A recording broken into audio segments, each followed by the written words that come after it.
बिस्मिल्लाहिर्रहमानिर्रहीम, अस्सलाम वालेकुम। मैं हूं शान अहमद सिद्दीकी। आप देख रहे हैं सबसे पहले पाकिस्तान। आज मैं कुछ इंतहाई अहम खबरों के साथ हाजिर हुआ हूं।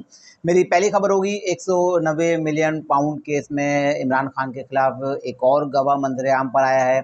और इसके अलावा बात करूंगा पाकिस्तान तहरीक इंसाफ के यूट्यूबर, उन पर जो है जुर्माना आयद किया गया है एक अहम अदालत की जानिब से, इस पर बात करूंगा। इसके अलावा बात करूंगा कि इस वक्त पाकिस्तान में जो है खुशहाली आ रही है और पाकिस्तान के लिए कुछ खुशखबरियाँ हैं। लेकिन उसके साथ-साथ पाकिस्तान मुस्लिम लीग नून के जो सरबराह हैं मियाँ नवाज शरीफ साहब, क्योंकि अब ज़िमनी इलेक्शन होने वाले हैं, उनके हवाले से भी कुछ खबरें मेरे पास हैं। तो मैं अपनी पहली खबर की तरफ आता हूँ। पहली खबर है 190 मिलियन पाउंड केस की। तो 190 मिलियन पाउंड केस में एक गवाह और सामने आ गया और एहतसाब अदालत में इस गवाह ने बयान दिया है। और इस जो गवाह है ये कोई बाहर का बंदा नहीं है। ये वही शख्स है जब 190 मिलियन पाउंड केस का जब एक केस सामने आया, मंजर-आम पे आया और बरतानिया की जो नेशनल क्राइम एजेंसी ने ये पैसा पकड़ा और उसके बाद जब पाकिस्तान ये पैसा मुंतकिल हुआ और इस पैसे के एवज़ जो उस वक़्त पाकिस्तान तहरीक इंसाफ की हुकूमत थी और पाकिस्तान तहरीक इंसाफ के लोगों को जो रिश्वत दी गई, तो वो यकी ज़मीन की सूरत में दी गई थी। तो 190 मिलियन पाउंड केस ये है। तो इसमें अब जो अहम गवाह आया है वो एक पटवारी हैं, वो सामने आए हैं और उन्होंने जो है एहतसाब अदालत में एक बयान जमा कराया है, जिसमें उन्होंने बताया कि प्रॉपर्टी टाइकून मलक रियाज, इनके बेटे हैं अहमद रियाज।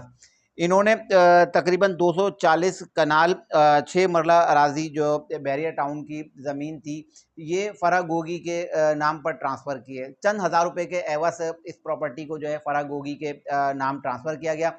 और फ़राह गोगी सबको पता है कि ये इमरान खान और बुशरा बीबी की जो है फ्रंट वूमेन के तौर पे काम कर रही थी और सारे मामला यही देख रही थी, क्योंकि उसके बाद जब इमरान खान साहब को पता चला कि इनकी हुकूमत जाने वाली है तो फ़राह गोगी जो है बैरून मुल्क फ़रार हो गए। उनके साथ-साथ उनके शौहर एहसन जमील गुज्जर भी बैरून मुल्क फ़रार हो गए, क्योंकि बहुत से लोग इमरान खान साहब की ईमानदारी की मिसालें देते हैं ना। अगर फ़राह गोगी करप्ट नहीं थी, बेईमान नहीं थी और वो जालसाज़ नहीं थी तो वो बैरून मुल्क क्यों भागी? इसके अलावा अगर मुशीर एहतसाब की बात करें, शहजाद अकबर साहब जो उस वक़्त मुशीर एहतसाब थे, वो क्यों भागे?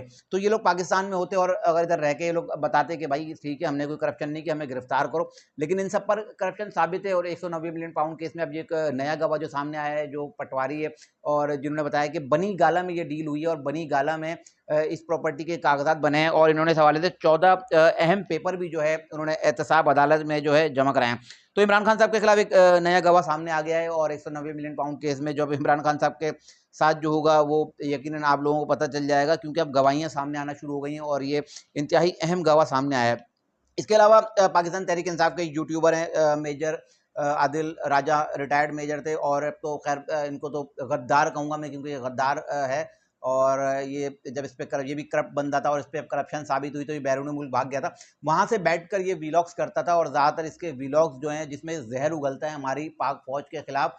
तो इसके ही व्लॉग्स देख के इमरान खान साहब जो है मुतासिर होते थे और इसके व्लॉग ही देख के इमरान खान जो है, क्योंकि ये डर्टी हैरी, मिस्टर एक्स और मिस्टर वाई, मिस्टर जेड, ये सब आदिल राजा के रखे हुए नाम है, जो इमरान खान साहब कहते थे ना कि डर्टी हैरी और मिस्टर एक्स, मिस्टर वाई।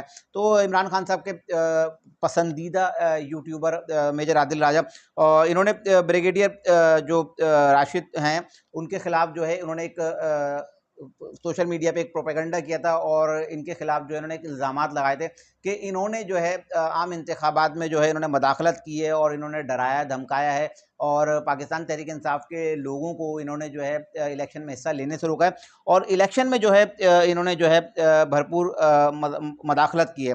तो ब्रिगेडियर राशिद नसीर, ज़ाहिर सी बात है सब एक जैसे नहीं होते, तो इन्होंने जो है मेजर आदिल राजा के खिलाफ जो बरतानिया की जो अदालत है उसमें इनके खिलाफ जो इन्होंने पटिशन दायर की। तो जब उधर पटिशन दायर की गई तो शायद मेजर तो मैं नहीं लगाऊंगा क्योंकि वो गद्दार है। आदिल राजा समझा शायद ये पाकिस्तान की अदालतें और उसको रिलीफ मिल जाएगा। तो लेकिन ब्रिगेडियर राशिद शरीफ साहब जो हैं उनका जो है इस जो उन्होंने पटिशन दायर की थी उसको जो है बरतानवी अदालत ने जो है इनके हक में फ़ैसला दिया। और उसके बाद जो है आदिल राजा ने जो है वहाँ अपीलें दायर की, तो उनकी अपीलों को भी जो है मुस्तरद कर दिया गया। और उसके बाद जो है बरतानिया के जो बेंच डिवीज़न है, high court of justice Kings bench ने जो है उनको 10,000 पाउंड हर्जाने का जो है हुक्म दिया है, और उनको कह दिया है कि वो राशिद नसीर साहब को जो है, ब्रिगेडियर रिटायर्ड राशिद नसीर साहब को जो है 10,000 पाउंड हर्जाना जो है वो अदा करें। तो इससे साफ पता चलता है ये वही आदिल राजा है जिसके खिलाफ जो है पाकिस्तान तहरीक इंसाफ के एक और मंजूर नज़र जो शेर अफजल मरवत साहब है ना, तब ये दोनों भी आमने सामने हैं, क्योंकि वहाँ से बैठ के वो प्रोपेगंडा करता है, यहाँ से जो है शेर अफजल मरवत साहब प्रोपेगंडा करते हैं। तो बहरहाल पाकिस्तान तहरीक इंसाफ के यूट्यूबर, झूठा यूट्यूबर, क्योंकि ये पहला बेनकाब हुआ, इसके बाद मजीद भी बेनकाब होंगे, जो अपनी तरफ से जो है खबरें चलाते हैं और झूठी और मनफी खबरें खासतौर पर इदारों के खिलाफ जो बकवास करते हैं, भोंकते हैं। तो अब उन तमाम लोगों को मंतकी अंजाम तक पहुँचाने का वक्त जो है अब आ गया है। इसके अलावा बात करें कि पाकिस्तान के लिए खुशखबरियां हैं, और आज पाकिस्तान में जो है सऊदी अरब का 100 रुकनी वफद जो है आज पाकिस्तान में आज आया है। और ये जाहिर सी बात आपको पता है ना, सऊदी अरब पाकिस्तान में सरमायाकारी कर रहा है, और जिसमें तकरीबन 21 अरब डॉलर की जो है सऊदी अरब पाकिस्तान में सरमायाकारी करेगा। तो अब सऊदी वफद जो है पाकिस्तान आज पहुंच चुका है, जिसमें सऊदी वजीर खारजा के साथ साथ सऊदी वजीर सरमायाकारी खालिदुल फैसल समेत तकरीबन 100 अफराद जो उनके माशी एक्सपर्ट हैं सऊदी अरब के, वो पाकिस्तान तशरीफ लाएँ। और ये सारे जो उन जगहों का जायज़ा लेंगे जहाँ इन्होंने सरमायाकारी करनी है। अगर हम बात करें रेकोडिक की, माइनिंग की, दियामीर और भाषा डैम की, इसके अलावा ऑयल रिफाइनरीज की, तो ये उन जगहों का जायज़ा लेंगे और उन तमाम लोगों से मुलाकात करेंगे जहाँ जहाँ इन लोगों ने इन्वेस्टमेंट करनी है। तो एक अच्छी खबर है पाकिस्तान के लिए कि पाकिस्तान में जो है सरमायाकारी आ रही है, बाकायदा अमली तौर पर इस पर काम शुरू हो गया है। सऊदी अरब का 100 रुकनी वफद पाकिस्तान आ चुका है, और तकरीबन 2 हफ्ते बाद जो है सऊदी वलीद मोहम्मद बिन सलमान भी जो है पाकिस्तान आएंगे, और उसके बाद जो है बाकायदा इस काम जो ये प्रोजेक्ट इस पे जो है काम शुरू कर दिया जाएगा। अब दूसरी तरफ अगर मियां नवाज साहब की बात करें, तो मैंने बताया था मियां नवाज साहब जो है नाराज़ हैं एस्टेब्लिशमेंट से, और उसकी एक मिसाल अगर हम बात करें कि मियां नवाज साहब से कल 3 सहाफ़ियों ने मुलाकात की, और उसके बाद उन्होंने बताया कि मियां साहब चाहते हैं कि अब जिस तरह से 2024 का इलेक्शन इमरान खान चैलेंज कर रहे हैं, इसी तरह 2018 का इलेक्शन मियां नवाज साहब भी अब चैलेंज करने जा रहे हैं। जैसा कि मैंने कल बताया भी था कि मियां नवाज साहब जो है अब उस जो 6 जजेस साहब ने जो पटिशन जो दरखास्तें दी हैं सुप्रीम कोर्ट ऑफ पाकिस्तान में, तो अब मियां साहब उसमें भी फरीक बनने जा रहे हैं, क्योंकि वो बताएंगे ना एस्टेब्लिशमेंट ने अगर मदाखलत की तो मेरे खिलाफ जो फैसले आए तो उसमें भी एस्टेब्लिशमेंट की मदाखलत है, अगर इमरान खान के खिलाफ फैसले आ रहे हैं तो उसमें एस्टेब्लिशमेंट की मदाखलत है, और मेरे खिलाफ जो फैसले आए तो उसमें भी एस्टेब्लिशमेंट की मदाखलत थी। तो अब उसी से जोड़कर अब जो है मियां नवाज साहब जो हो सकता है 2018 के इंतखाबात को भी चैलेंज कर दें। सबको पता है कि 2018 के इंतखाबात किस तरह से पाकिस्तान तहरीक इंसाफ को जितवाए गए थे। कराची की मैं सिर्फ बात करूंगा क्योंकि मैं कराची में रहता हूँ। कराची में उन लोगों को जितवाया गया जिनके घर वालों ने वोट नहीं दिए थे, और वो लोग घरों पर जाके सो चुके थे पाकिस्तान तहरीक इंसाफ के उम्मीदवार, उनको उठा के बताया गया भाई मुबारक हो, आप जो है कामयाब हो चुके हैं। तो अब 2018 के इलेक्शन को भी जो है मियां नवाज साहब जो चैलेंज करने जा रहे हैं। इसके अलावा जो मियां नवाज साहब मैंने बताया था ना लाहौर में वो डेरे डालेंगे, और वो सरप्राइज अब वो देंगे। और जब उनसे कुछ लोगों की मुलाकातें हुई, मीटिंग हुई, तो मियां साहब को जो है एक पैगाम दिया गया इदारे की जानिब से, और उसमें उनको बताया गया कि आपके खिलाफ जो है आप जो एक सीट जो जीते ना लाहौर की, उसमें दोबारा जो रिकाउंटिंग की जा सकती है। मतलब मियां साहब को डराने की कोशिश की गई कि आपको खिलाफ जो रिकाउंटिंग होगी तो उसमें आप हार सकते हैं। तो उसमें मियां साहब ने जो है 2 टूक मौक़िफ़ दे दिया, और अब वो भी भरम हो गए, और उन्होंने कहा ठीक है जो करना है कर लो ऐसी की तैसी, और मुझे अगर ज़्यादा तंग किया गया तो मैं फिर वज़ीर-ए-आज़म बनूँगा, या मैं शहबाज शरीफ साहब को कह के हम हुकूमत को जो है लात मार देंगे, हुकूमत ही छोड़ देंगे, जाओ जिसने हुकूमत करनी है वो हुकूमत करता रहे।